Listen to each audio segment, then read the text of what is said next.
there are promises of God that cannot enter the place of establishment when there is no altar. It means that the moment the Lord gave him that promise and said, see this place where you are, I am going to give this land to you, is a promise. It's the fidelity of my person that I'm using to talk to you. I'm going to give you this land, and this land is going to transcend you. I'm going to give it even to your children and your children's children. Everything I'm saying to you about the land is a done deal. But you cannot come into the perpetuity of this promise if you don't know how to tend it.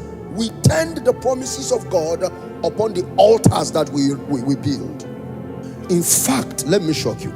If you go to Genesis chapter 28, you would see the same thing, that the moment Isaac got to the land, when God said to him, there is famine, but you stay in this land and I will bless you. The Bible says he pitched a tent and he raised an altar. When you come to Genesis chapter 33, the same thing you will see about Jacob. Jacob pitched a tent and he raised an altar. So the altar becomes powerful. The altar is the place from whence you stand and you take authority. The altar is a place from whence you stand and you exert the power of God over anything that God is speaking. Why? Because the place of the altar is the place of your power. The place of the altar is your power slot. If you don't have an altar, you don't have authority. If you don't have an altar, you don't have power.